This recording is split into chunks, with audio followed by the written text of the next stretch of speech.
अमीर हो, गरीब हो, पढ़ा लिखा हो या अनपढ़ हो, कोई भी हो, कोई भी धर्म जाति का हो, सभी को यहाँ पर आत्मज्ञान दिया जाता है। आज के हमारे सेमिनार का विषय है शिव शंकर भोलेनाथ, गीता का भगवान। तो इस विषय के वक्ता हैं टीवी के अमोल भाई जी। भाई जी से अनुरोध करती हूँ कि अभी मंच पर आए और अपना स्थान ग्रहण करें। आज का हमारा जो सेमिनार है, इसका टॉपिक आपने पहली बार सुना होगा, ये नई बात कि गीता का भगवान कौन। गीता का भगवान शिव शंकर भोलेनाथ। तो ये सबके लिए नया टॉपिक है, नई बात है, लेकिन आज हम इस विषय के ऊपर बोलेंगे। श्रीमद् भगवद गीता ये सर्वशास्त्र शिरोमणि है। आज जो अपने को हिंदू कहलाते हैं, वो वास्तविकता सनातनी है, सनातन धर्म वाले हैं। हिंदू कोई धर्म नहीं होता है, धर्म का असली नाम सनातन धर्म है। सनातन का अर्थ है अति प्राचीन। तो इनका आदि ग्रंथ है श्रीमद् भगवद गीता। श्रीमद् भगवद गीता को सर्वशास्त्र शिरोमणि बोलते हैं। श्रीमद् भगवद गीता को माय बाप भी बोलते हैं, सर्वशास्त्रों का, सर्वधर्म ग्रंथों का। बड़े बड़े मौलवी, स्कॉलर्स, पंडित, विद्वान आज श्रीमद् भगवद गीता को लोहा मानते हैं। और श्रीमद् भगवद गीता में व्यक्तिगत, सामाजिक एवं राजनीतिक सभी समस्याओं का हल मिलेगा। लेकिन आज भारतवासी और सनातन धर्म वाले अपने इस आदि ग्रंथ को पूर्णतः भूल चुके हैं। गीता का भगवान कौन, सनातन धर्म किसने स्थापन किया, कब स्थापन किया, और भारत का प्राचीन राज्यों कौन सा है, ये शिक्षा आज किसी भी स्कूल, कॉलेज, यूनिवर्सिटी में पढ़ाई नहीं जाती है। तो श्रीमद् भगवद गीता किसने कही? हमको सभी को पता है कि कुरुक्षेत्र का मैदान है, युद्ध भूमि है, और कुरुक्षेत्र के युद्ध भूमि में हम सभी ये मानते हैं कि श्री कृष्ण जी ने अर्जुन को गीता ज्ञान बताया। लेकिन क्या ये बात सही है? श्री कृष्ण जी को अगर गीता का भगवान माना जाता है, तो श्री कृष्ण जी का जन्म मां के गर्भ से हुआ है। वसुदेव देवकी के द्वारा उनके माता पिता है। दूसरी तरफ दिखाया है कि सांदीपनि ऋषि, उनके आश्रम में उन्होंने पढ़ाई पढ़ी, और फिर बाद में भैलिये ने तीर मारा और उनकी मृत्यु हो गई। तो श्री कृष्ण जी का जन्म भी दिखाया और मृत्यु भी दिखाई। लेकिन श्रीमद् भगवद गीता में बोला है, श्रीमद् भगवद गीता भगवान उवाच है। भगवान उवाच मतलब स्वयं भगवान ने ये ज्ञान का गीत गाया है। श्री कृष्ण उवाच नहीं बोला है, भगवान उवाच। दूसरा कोई भी धर्म ग्रंथ है वो भगवान उवाच नहीं कहेंगे। कुरान, बाइबल, धम्मपद, ये किसी भी धर्म ग्रंथों को भगवान उवाच नहीं कहेंगे। एक श्रीमद् भगवद गीता ही ऐसा धर्म ग्रंथ है जो स्वयं भगवान ने ज्ञान का गीत गाया है। तो श्री कृष्ण जी का जन्म भी दिखाया और मृत्यु भी दिखाई, उनको गुरु से शिक्षा लेते हुए भी दिखाया। लेकिन श्रीमद् भगवद गीता में आया है कि मैं अजन्मा हूं। क्या बोला है? मैं अजन्मा हूं, मैं अगर्भा हूं, मतलब मेरा गर्भ द्वारा जन्म नहीं होता है, मेरा दिव्य जन्म है। श्रीमद् भगवद गीता में बोला है मैं अविनाशी हूं, मैं त्रिकालदर्शी हूं, मैं महाकाल हूं, सारी सृष्टि का विनाश करने वाला। तो अजन्मा, अगर्भा, अविनाशी, त्रिकालदर्शी, ये जो बातें हैं, ये बातें कृष्ण के ऊपर लागू नहीं होती है। तो ये बातें किसके ऊपर लागू होती है? तो श्रीमद् भगवत गीता में जो अलग अलग श्लोक आए हैं उससे साबित होता है कि गीता का भगवान जो है, जो स्वयं ज्ञान दे रहा है, वो अजन्मा है। शास्त्रों में ये बोला है गीता में कि मैं अजन्मा हूं। तो गीता में एक श्लोक आया है, यो माम अजम अनादिंच वेत्ति लोक महेश्वरम। क्या बोला है? यो माम अजम अनादि, मैं अजम, अजम माना अजन्मा, मैं अजन्मा हूं, अनादि हूं, वेत्ति लोक महेश्वरम, मुझ सारे संसार के महेश्वर को, व्यक्ति माना जानना, अजन्मा अनादि महेश्वर को जो जानता है, असम्मूढ़ा समर्थेषु सर्व पाप प्रमुच्यते, ऐसा व्यक्ति जो मुझे अजन्मा अनादि जानता है, वो सर्व पापों से मुक्त हो जाता है, मोह से रहित हो जाता है। तो पापों से मुक्त हो जाता है उसको जानने से। और गीता में बोला वो अजन्मा है। श्री कृष्ण का तो जन्म दिखाया दिया। अजन्मा का अर्थ है जो जन्म रहित है, जिसका जन्म कब हुआ किसी को पता ही नहीं है, और उसके माता पिता का भी किसी को पता नहीं है। तो ये तो विसंगति हो गई कि गीता का भगवान जो बोल रहा है मैं अजन्मा हूं, तो फिर वो कौन है? हिंदू जो सनातन धर्म वाले हैं वो 33 करोड़ देवी देवताओं को मानते हैं।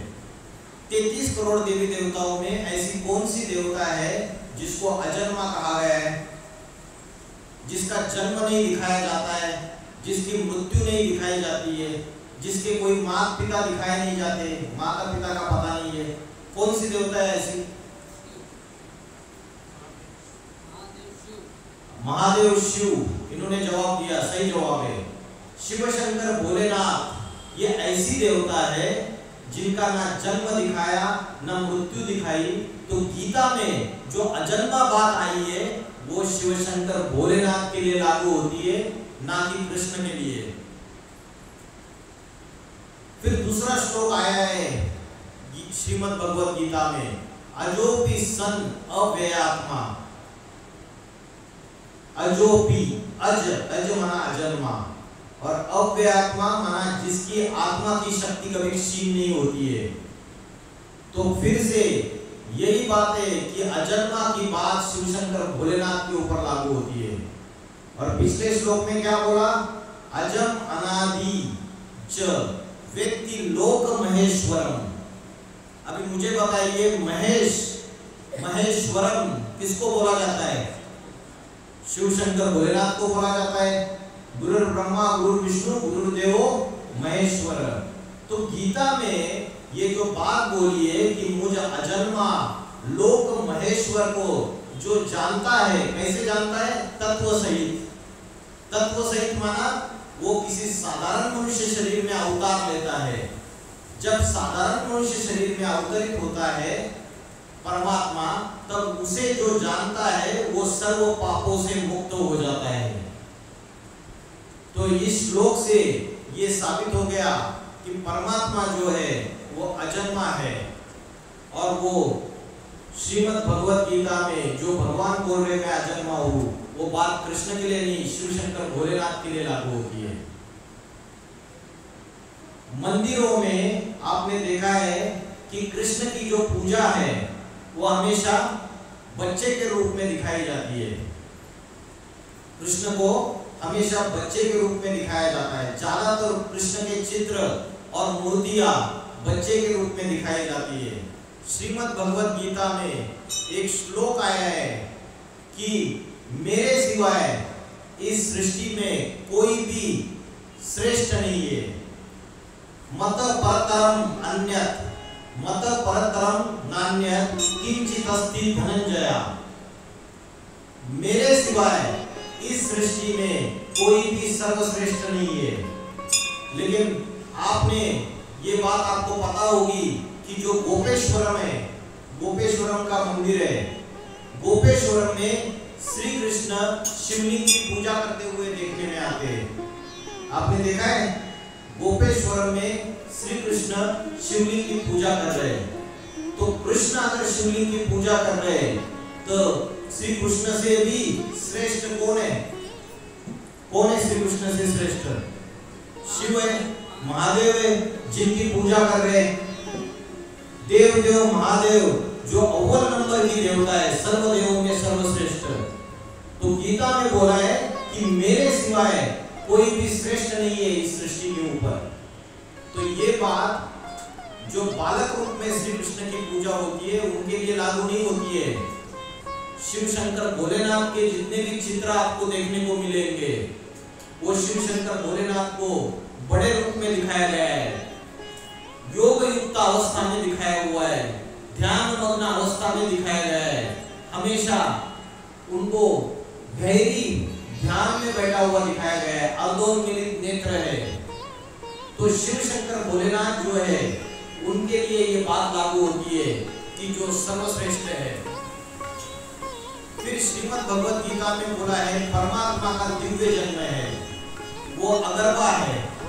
अगर्भा माना जो गर्भ के द्वारा, माँ के गर्भ के द्वारा जन्म नहीं लेता है, मेरा दिव्य जन्म है।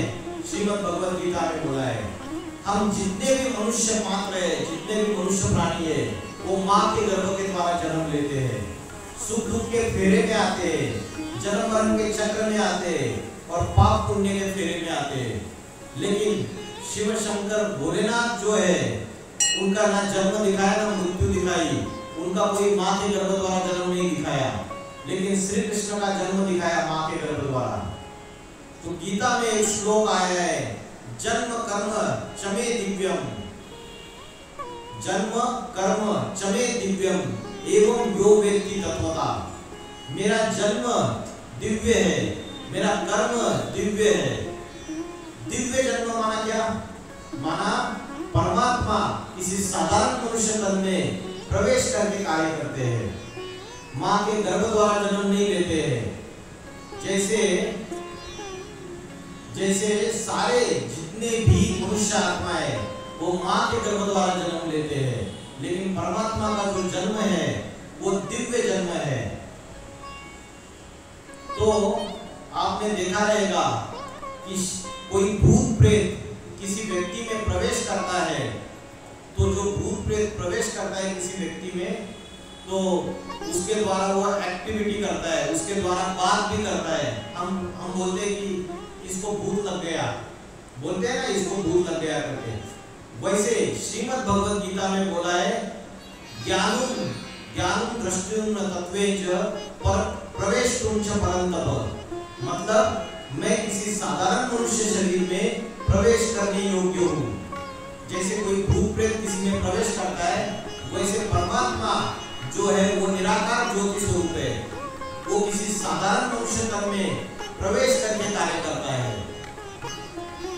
तो उसका जन्म दिव्य जन्म है, वो गर्भ द्वारा जन्म नहीं लेता है, क्योंकि परमात्मा जो है वो निराकार है और उस निराकार की यादगार में हम परमात्मा की पूजा शिवलिंग के रूप में या ज्योतिर्लिंग के रूप में करते हैं। आपने देखा रहेगा हिंदू लोग जो है वो 33 करोड़ देवी देवताओं को मान्यता देते हैं। जितने भी देवी देवता है उनको हाथ, कान, नाक, पैर सारा मनुष्य जैसा है, लेकिन एक शिवलिंग ऐसा है जिस शिवलिंग को ऐसा आकार दिया हुआ है, कोई हाथ, कान, नाक, पैर नहीं है। जितनी भी देवी है, सरस्वती माता है, दुर्गा माता है, लक्ष्मी माता है, इनको स्त्री रूप दिखाया, बाकी देवी देवताओं को पुरुष रूप दिखाया, लेकिन शिवलिंग का ऐसा आकार क्यों दिया है? किसी को पता है शिवलिंग का ऐसा आकार क्यों दिया है? जानकारी है आपको? 12 ज्योतिर्लिंगों के रूप में पूजा होती है। आप इस मंदिर में आके शिवलिंग के सामने माथा टेकते हो। आकार बोला है कालों का काल महाकाल, तो श्रीमद् भगवद गीता में जो श्लोक आया है, कालोस्मि लोकक्षय कृत प्रवृद्धो, ये शिव शंकर भोलेनाथ के लिए बात लागू होती है, श्री कृष्ण के लिए बात लागू नहीं होती। कभी श्री कृष्ण को बोला है कि विनाशकारी है। गीता में और एक श्लोक आया है, दष्ट्रा कराला निचते मुखानी दृष्टेव काला नलसन्न भानी। मेरी ये जो भयंकर दाढ़े है, इस दाढ़ों के बीच में ये सारी सृष्टि चबाई जाने वाली है। गीता में बोला है, जब विराट रूप का दर्शन देते हैं भगवान, तो बोला मेरी दाढ़ों के बीच में ये सारी सृष्टि चबाई जाने वाली है। अभी मुझे बताइए ये दाढ़ें कौन सी है? यही बड़े बड़े एटम बॉम्ब, ये एटॉमिक वेपन्स, परमाणु अस्त्र शस्त्र, ये एटॉमिक मिसाइल्स, यही बड़ी बड़ी दाढ़ें हैं। आज मनुष्य ने अपने बिना सुरक्षा के लिए क्या वो नहीं, मैं घर में सुरक्षित नहीं हूँ अगर बारूद बिछाइए घर के नीचे, तो वैसे परमात्मा शिव शंकर भोलेनाथ तब सृष्टि में अवतरित होते हैं जब मनुष्य ने अपने विनाश के सारे साधन तैयार कर लिए, और ये सारी सृष्टि जो है ये विनाश के कगार पे खड़ी हुई है। प्रथम विश्व युद्ध हो चुका है, द्वितीय विश्व युद्ध हो चुका है, आज भी वर्तमान में सारे देश आपस में लड़ाई झगड़ा कर रहे हैं। इधर रशिया और यूक्रेन की युद्ध चल रही है। चाइना जो चीन है वो भारत में अंदर घुसना चाहता है, लद्दाख के इधर से दूसरी जगह से, वो लोभी लालची है, उसको और जमीन चाहिए, दूसरों की जमीन छीन के लेनी है। उधर पाकिस्तान दुश्मन बना पड़ा हुआ है। सारे देश आपस में एक दूसरे के शत्रु बने हुए हैं। अमेरिका और रशिया की शीत युद्ध चल रही है। इस्लाम और क्रिश्चियन, इन दोनों का भी आपस में लड़ाई झगड़ा है। इधर हिंदू और मुस्लिम का भी आपस में लड़ाई झगड़ा है। धर्म के नाम पे हिंसा बढ़ती चली जा रही है, दुश्मनी बढ़ती चली जा रही है। भारत में हम देख रहे हैं अभी हिंदू मुस्लिम की ट्रेलर कि तो बड़ी बड़ी 70 मंजिले बिल्डिंग ताश के पत्ते के जैसे नीचे गिर जाएगी।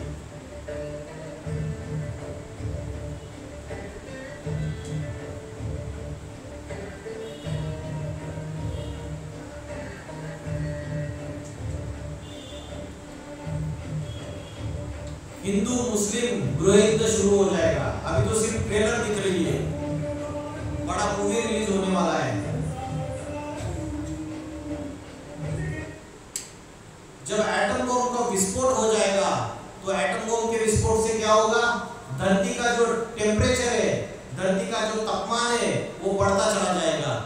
धरती का तापमान बढ़ेगा तो उससे उत्तर ध्रुव और दक्षिण ध्रुव में जो बर्फों के पहाड़े बड़े बड़े वो पहाड़ पिघल जाएंगे।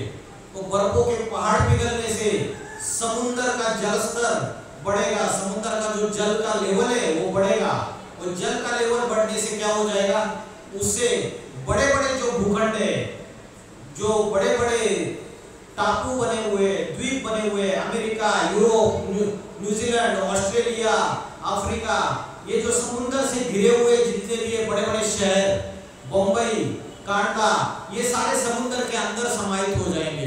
तो प्राकृतिक आपदाएं आएगी, अकाल पड़ेगा, दुकाल पड़ेगा, क्योंकि धरती के ऊपर पापों का बोझा बढ़ता चला जा रहा है।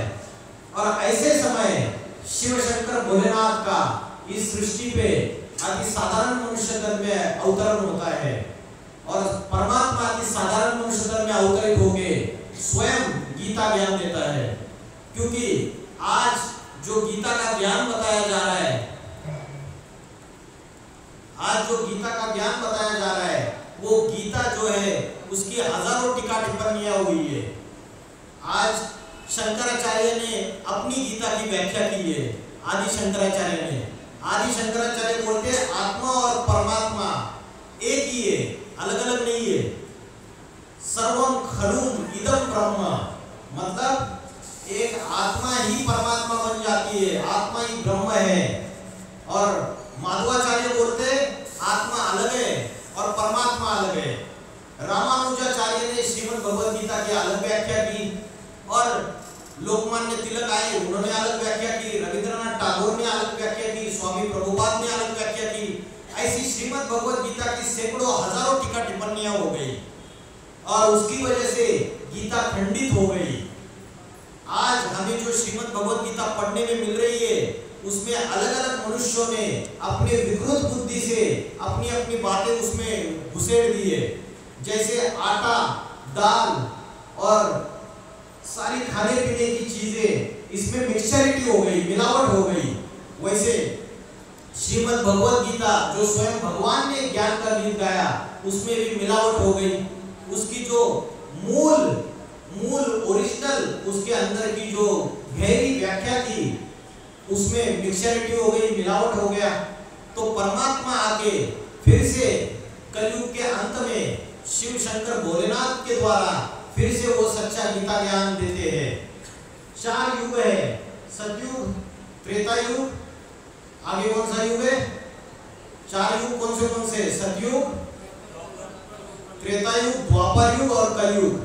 ये स्वस्तिक का जो चिन्ह दिखाया है ये 4 युग है। ये सृष्टि चक्र है। ये सृष्टि चक्र गोल गोल घूमता रहता है। जैसे जल चक्र घूमता है वैसे सृष्टि का चक्र भी घूमता है। सतयुग के बाद त्रेता युग, त्रेता युग के बाद द्वापर युग और द्वापर युग के बाद कलयुग। कलयुग में पापों की अति हो जाती है। जैसे कलयुग में क्या फैल जाती है? रात्रि फैल जाती है। जैसे रात्रि में क्या होता है? अंधकार होता है।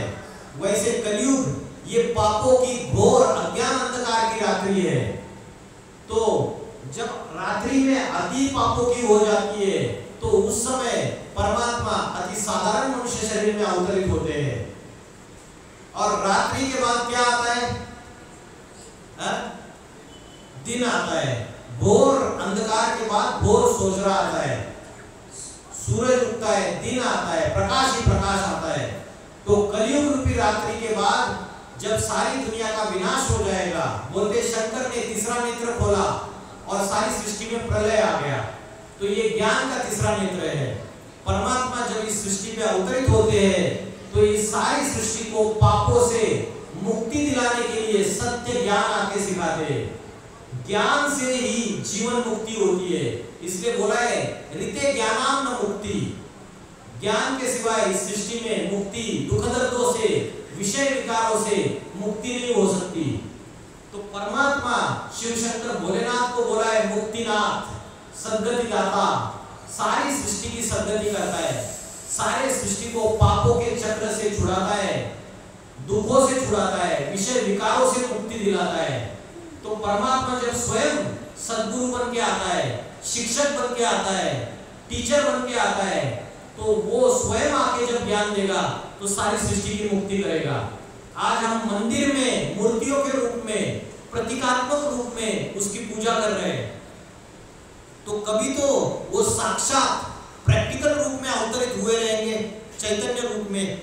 जैसे महात्मा गांधी का पुतला खड़ा कर दिया आपने, तो महात्मा गांधी कभी तो इस दुनिया में हुए, उन्होंने कोई अच्छा काम किया देश के लिए, तब आपने उनका पुतला खड़ा कर दिया। आपने क्या बोला? राष्ट्रपिता बोला ना। लेकिन शिव शंकर भोलेनाथ को बोलते विश्वनाथ। सिर्फ राष्ट्रपिता नहीं बोलते, सारे विश्व का नाथ, विश्व का मालिक, जगन्नाथ, सारे जगत का नाथ है, जगत पिता है। तो परमात्मा शिव शंकर भोलेनाथ भी कलयुग के अंतिम समय अवतरित होके इस पापी सृष्टि को पावन सृष्टि में परिवर्तित करते हैं। जो कलयुग है वो नरक की दुनिया है और जो सतयुग है वो स्वर्ग की दुनिया है। क्योंकि सतयुग में सिर्फ देवी देवताओं का वास होता है। आत्मा के अंदर 5 विकार नहीं रहते हैं।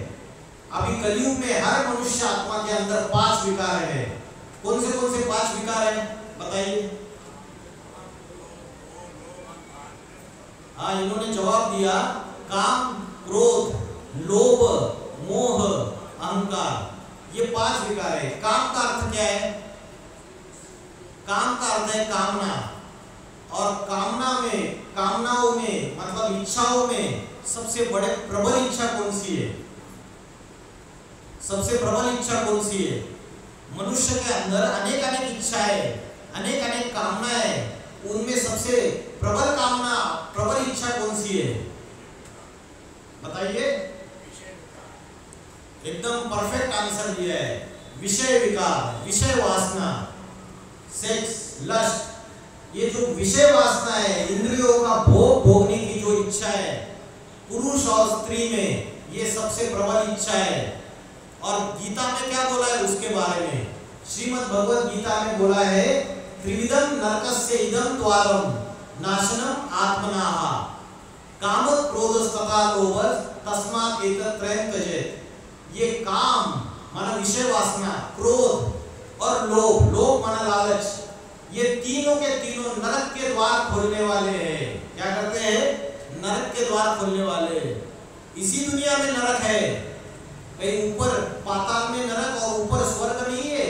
इसी दुनिया में ये तीन विकार मनुष्य के अंदर पूरी तरीके से जाते हैं तो नरक का द्वार खुल जाता है। और श्रीमद् भगवद गीता में बोला है तस्मात् एतत्त्रयं त्यजेत्, मतलब इन तीनों को त्याग देना चाहिए, इनका त्याग करो। ये काम, विषय वासना, क्रोध और लालच ये बुरी बला है, ये नरक के द्वार खोलने वाले हैं।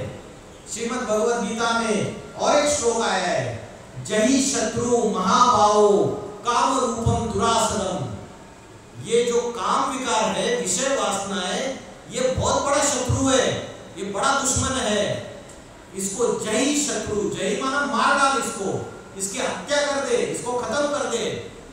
तो कौन सी देवता है जिसने इस काम विकार को भस्म कर दिया, इसको मार डाला? कौन सी देवता है? शिव शंकर भोलेनाथ। शास्त्रों में जो कथा बताई उस कथा का गहरा अर्थ हमें समझ में नहीं आया। शास्त्रों में क्या दिखाया? शिव शंकर भोलेनाथ ने कामदेव को भस्म किया। किसको भस्म किया? कामदेव को भस्म किया। लेकिन हमें क्या लगा कोई एक देवता है, कामदेव नाम का, रति उसकी पत्नी है, और उनको गुस्सा आया, उन्होंने अपनी तीसरा नेत्र खोला और उसको भस्म कर दिया। ऐसे समझ में आया हमको? उसका गूढ़ आध्यात्मिक रहस्य, उसका गहरा अर्थ हमें समझा नहीं। उसका गहरा अर्थ ये है, जो शंकर है उन्होंने अपने अंदर के विषय वासना, काम विकार को सबसे पहले ये ऐसा परम पुरुष है, जितने भी दुनिया में पुरुष है, वो जब आवेश आता है, जोश आता है, तो अपने सभी इंद्रियों को कंट्रोल कर सकते हैं, लेकिन कामेंद्रियों को कंट्रोल नहीं कर सकते। सही बात बोल रहा हूँ? जो कामेंद्रिया होती है, जिससे विषय भोग, विषय वासना भोगा जाता है, उस इंद्रियों को कोई भी पुरुष कंट्रोल नहीं कर सकता इस दुनिया में, कोई भी पुरुष। लेकिन शिव शंकर भोलेनाथ ऐसा परम पुरुष है, ऐसा परम पुरुष है, वो योग की ऐसी गहरी अवस्था में बैठा हुआ दिखाया हुआ है, ध्यान मग्न अवस्था में, जिससे वो अपने इंद्रियों की जो स्मृति है, वो इंद्रियों की स्मृति भुला बैठे हैं। अपने इंद्रियों का भान नहीं है उनको, अपने शरीर का भान नहीं है। तो उन्होंने क्या किया? अपना जो विषय वासना, काम विकार है, उसको योग बल से उसको खत्म कर दिया, उसको भस्म कर दिया। अपनी कामेंद्रियों को सबसे पहले कंट्रोल कर लिया। इसलिए दूसरे जितने भी देवी देवता है, उनके कमल हस्त, कमल पाद, कमल नयन, उसकी पूजा की जाती है। आप देखते हो ना, लक्ष्मी नारायण के मंदिर में जाओ, लक्ष्मी नारायण के मंदिर में जाओ, कमल हस्त, कमल पाद, कमल नेत्र, कितनी प्रसन्नता, कितनी पवित्रता लगती है। लेकिन शिव है, उसके लिंग की पूजा की जाती है, बाकी इंद्रियों की पूजा नहीं की जाती। हाथ की, पाँव की, आँख की, उसके लिंग की, कामेंद्रिय की पूजा की क्यों की जाती है? क्योंकि वो कामेंद्रिय ऐसा इंद्रिय है जिसको वो परम पुरुष पहले अपने कंट्रोल में कर लेता है, अपने वश में कर लेता है, इंद्रियों को संयमित कर देता है योग से, कर्म करते हुए। शिव शंकर भोलेनाथ गृहस्थी में रहे दिखाए हुए कि गृहस्थी में रहते हैं, और उसके बावजूद गृहस्थी में रहते हुए अपने इंद्रियों को पूरी तरीके से कंट्रोल में किया हुआ है। इसलिए शिव के एक लिंग की पूजा होती है। और पूजा किसकी होती है? पूजा होती है पवित्रता की। जिस इंद्रिय से पवित्र कर्म किए, उन इंद्रियों की पूजा होती है। तो पवित्र कर्म कभी तो उन्होंने इस सृष्टि में आके गृहस्थ धर्म में रहते हुए पवित्र कर्म किए रहेंगे। तो ये जो काम, क्रोध और लोभ, ये तीनों नरक के द्वार खोलने वाले हैं। आपने कभी देखा कि श्री कृष्ण के लिए बोला कि काम विकार को भस्म किया उन्होंने? ये तो शिव शंकर भोलेनाथ का गायन है कि उन्होंने कामदेव को भस्म किया। तो ये गीता में अलग अलग जितनी भी बातें आई है ये शिव शंकर भोलेनाथ के ऊपर लागू होती है। श्रीमद् भगवत गीता में और एक श्लोक आया है, जगत अव्यक्त मूर्तिना। क्या बोला है? जगत अव्यक्त मूर्तिना। ये अव्यक्त मूर्ति हूं मैं। मूर्त माना जो इन आंखों से दिखाई देता है, और अमूर्त माना जो आंखों से दिखाई नहीं देता है। तो वो परमात्मा एक मूर्ति है, व्यक्तित्व है, पर्सनैलिटी है। और कैसी मूर्ति है? अव्यक्त मूर्ति है। व्यक्त माना जो आंखों से देखा जा सकता है, अव्यक्त माना जो आंखों से देखा नहीं जा सकता। तो जब परमात्मा शिव शंकर भोलेनाथ के जो याद में बैठे हुए ध्यानमग्न अवस्था में चित्र दिखाए हुए, तो ध्यानमग्न रहते हुए उनको अपनी इंद्रियों की स्मृति नहीं है, अपने किसी भी इंद्रिय की याद नहीं है, देह का भान नहीं है, शरीर का भान नहीं है, ऐसी निराकारी गहरी अवस्था में बैठे हुए, उस अवस्था को बोला है अव्यक्त अवस्था। आपने गुरु नानक जी का चित्र देखा होगा। गुरु नानक जी का चित्र देखा है, उनकी आंखें चढ़ी हुई है, ऐसे जैसे कहीं खोए हुए, इस दुनिया में है भी और नहीं भी। इस दुनिया से कोई माया मोह ममत्व नहीं है। आप गौतम बुद्ध का चित्र देखिए, उनकी भी आंखें ऐसी चढ़ी हुई है, कोई माया मोह ममत्व नहीं है। ऐसे जीसस क्राइस्ट का चित्र देखिए, उनका भी ऐसी अवस्था दिखाई हुई है। तो इन सभी धर्म पिताओं में सबसे सर्वश्रेष्ठ शिव शंकर भोलेनाथ है, जिनकी अव्यक्त निराकारी अवस्था, ध्यानमग्न अवस्था, आर्दोन्मिलित नेत्र, आंखें आधी खुली हुई है, आधी बंद है। इसलिए शिव शंकर भोलेनाथ के लिए ये बात लागू होती है जो श्रीमद् भगवत गीता में बोले, ये जगत अव्यक्त मूर्ति ना। ये अव्यक्त मूर्ति है, जगत के अव्यक्त आधार है, ये जगत अव्यक्त मूर्ति ना। लेकिन श्री कृष्ण के चित्र देखिए, श्री कृष्ण का कोई भी चित्र या कोई भी मूर्ति योगी अवस्था में बिठाया हुआ दिखाया गया? ध्यानमग्न अवस्था में बैठे हैं या योगी अवस्था में बैठे, ऐसा कोई चित्र देखा है आपने? नहीं देखा है। तो जगत अव्यक्त मूर्ति ना, ये गीता का श्लोक ये शिव शंकर भोलेनाथ को लागू होता है, ना ही श्री कृष्ण के लिए। तो जो श्रीमद् भगवत गीता की अनेक अनेक टीका टिप्पणियां की गई, अनेक अनेक व्याख्याएं की गई, और उन अनेक अनेक व्याख्याओं की वजह से गीता जो है वो खंडित हो गई। गीता जो आदि ग्रंथ है वो पूरी तरीके से खंडित हो गया गीता ग्रंथ। तो अनेक अनेक जो बुद्धिमान लोग हैं, इंटेलेक्चुअल से, फिलोसोफर से, जैसे जिनका नाम है फर्कुहार, हॉपकिंस, जो विदेशी विद्वान हैं, वो विदेशी विद्वान जब भारत में आए और भारत में आकर जब उन्होंने श्रीमद् भगवत गीता का अध्ययन किया, तो श्रीमद् भगवत गीता का अध्ययन करने के बाद उनको ये बात पता चली, अभी जो श्रीमद् भगवत गीता जो कृष्ण प्रधान कविता है, क्योंकि कृष्ण का नाम डाला हुआ है, वो उसके पहले विष्णु प्रधान कविता थी, और उसके भी पहले वो निसंप्रदाय रचना थी, मतलब निराकारवादी रचना थी। ये बात हॉपकिंस नाम के एक विदेशी विद्वान है, इन्होंने ये बात बोली है। इसका मतलब ये साबित हो जाता है कि जो श्री कृष्ण के उपासक है, भक्त है, उन्होंने गीता का भगवान के रूप में कृष्ण का नाम डाल दिया है। लेकिन आप अगर 2000 साल पुरानी श्रीमद् भगवत गीता अगर देखेंगे, तो उस समय गीता निराकारवादी, निराकार भगवान ने सुनाई हुई है। और निराकार भगवान कौन है? शिव शंकर भोलेनाथ, जिनकी निराकारी अवस्था बनी हुई है, जो शिव ज्योति स्वरूप है। तो अलग अलग जो विद्वान है, हॉपकिंस है, उसके बाद अलग अलग जो विद्वान है, हॉपकिंस है, फर्कुहार है, इन्होंने ये बातें बताई कि गीता का भगवान जो है वो निराकार शिव शंकर है, ना कि कृष्ण है। फर्कुहार ने बोला गीता एक पुरानी पद्य उपनिषद है, जो श्वेताश्वतर उपनिषद के बाद लिखी गई है। श्वेताश्वतर उपनिषद नाम का एक ग्रंथ था आज से 2000 साल पहले, तो उसके बाद ये गीता पद्य उपनिषद लिखा है, जिसको किसी कवि ने कृष्ण का नाम डाल दिया उसमें। तो पहले कृष्ण का नाम नहीं था, उसमें निराकार शिव का नाम था। तो आज आप बोलेंगे इन सारी बातों से क्या अंतर पड़ता है?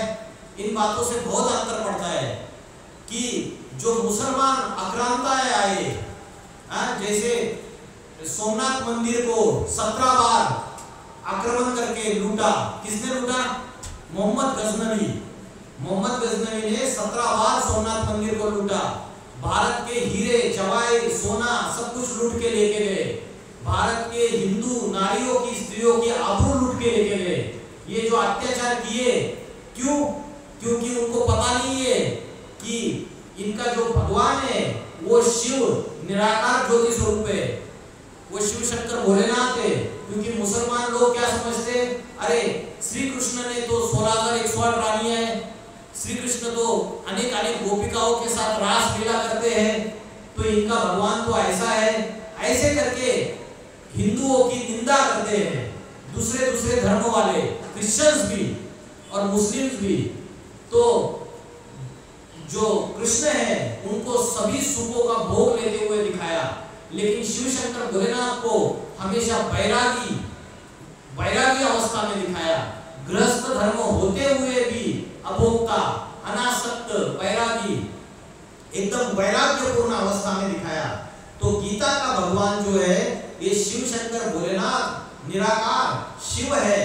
ये बात अगर दूसरे धर्म वालों को पता होती तो आज दुनिया में धर्म के नाम पे जो हिंसा, आतंकवाद, जो पाप, भ्रष्टाचार, बलात्कार, अत्याचार बढ़ते चले जा रहे, इन बातों को रोक लगा देते। सारे धर्म वाले उस एक निराकार शिव को मान्यता दे देते थे। तो ये गलती हो गई जिसकी वजह से जनसंख्या का भी विस्फोट हो गया। आज भारत की जनसंख्या 140 करोड़ है, कितना बेरोजगार है, और फिर भी हमारे संत महात्माएं बोल रहे कि 10-10 बच्चे पैदा करो। लेकिन श्रीमद् भगवद गीता में बोला है काम, विषय वासना, क्रोध और लोभ ये नरक के द्वार खोलने वाले। तो गीता कुछ अलग बोल रही है, आज दुनिया में प्रचार प्रसार कुछ अलग किया जा रहा है। सनातन, सनातनी, उनको पता ही नहीं है सनातन धर्म की धारणाएं क्या है, सनातन धर्म का असली अर्थ क्या है। सनातन की संस्कृति ये है कि राजा अगर लड़ाई में मारा जाता था तो रानी जलती आग में कूद जाती थी, जोहार कर लेती थी, लेकिन परपुरुष को अपने तन को हाथ नहीं लगाने देती थी। ये सनातन धर्म की संस्कृति है। भारत को सती सावित्री का देश कहा जाता था, आज कहा जाता है क्या सती सावित्री का देश? नहीं। तो भारत की ये दुर्गति कैसे हो गई? क्योंकि भारत की जो नारी है वो किससे प्रभावित हो गए? भारत, सारी नारी नहीं, सारे भारतवासी ये विदेशी विधर्मी संस्कृति से प्रभावित हो गए, जो सनातन संस्कृति नहीं है, जहाँ कितनी भी शादियां करो, कोई बंधन नहीं है, कोई लिमिट नहीं है, कितने भी पति पत्नी हो। तो श्रीमद् भगवद गीता में बोला है कुल धर्मा कुलक्षये प्रणश्यन्ति, कुल धर्मा सनातन। मतलब क्या? कुल का नाश होने से, कुल का नाश होने से सनातन धर्म की जो धारणा है वो नष्ट हो जाती है। धर्मो नष्टे कुलम कृष्णा अधर्मा अभिभवत्युत। मतलब कुल का नाश होने से सनातन धर्म की धारणाएं नष्ट हो जाती है, और सनातन धर्म की धारणाएं नष्ट हो जाने से जो अधर्म है, दूसरे विधर्मी धारणाएं, कुरीति है, वो सनातन धर्म की धारणाओं को दबा देती है, उसको दबोच देती है। तो आज हमारी सबकी जो मन बुद्धि ऐसी विकृत बन गई है, हम विपरीत धर्मों की, विधर्मों की धारणाएं धारण कर रहे हैं। श्रीमद् भगवद गीता में बोला है स्वधर्मे निधनम श्रेया परधर्मा भयावहा। अपने धर्म में मर जाना अच्छी बात है, लेकिन पराया धर्म कभी स्वीकार नहीं करना चाहिए। तो सनातन धर्म सबसे प्राचीन धर्म है, जिसकी स्थापना स्वयं ईश्वर ने की है, शिव शंकर भोलेनाथ ने की है। लेकिन आज सनातन धर्म की धारणाएं किसी को पता ही नहीं है। श्रीमद् भगवद गीता जो आदि ग्रंथ है उसके अंदर क्या लिखा है किसी हिंदू को पता ही नहीं है। सृष्टि का आदि पुरुष कौन है, भारत का प्राचीन राजयोग क्या है, आत्मा का ज्ञान क्या है, ये किसी को पता नहीं है। तो परमात्मा फिर से इस सृष्टि पे अभी कलयुग के अंतिम समय में अवतरित होके ये ज्ञान फिर से हमें दे रहे, और आदि सनातन देवी देवता धर्म की धारणाएं फिर से स्थापित कर रहे। ऐसा सनातन धर्म स्थापित कर रहे जिसमें एक जाति, एक धर्म, एक भाषा और एक राज्य, सुख ही सुख का राज्य होगा। अभी क्या है, अनेक धर्म है, अनेक जातियां है, जाति जाति में झगड़े है, धर्मों के अंदर झगड़े है, अनेक राजा है, अनेक अनेक देशों में, राज्यों में अलग अलग मंत्री बैठे हुए हैं। तो सभी प्रकार से रावण राज्य फैला हुआ है। अंधेर नगरी चौपट राजा, टकासेर भाजी टकासेर खाजा।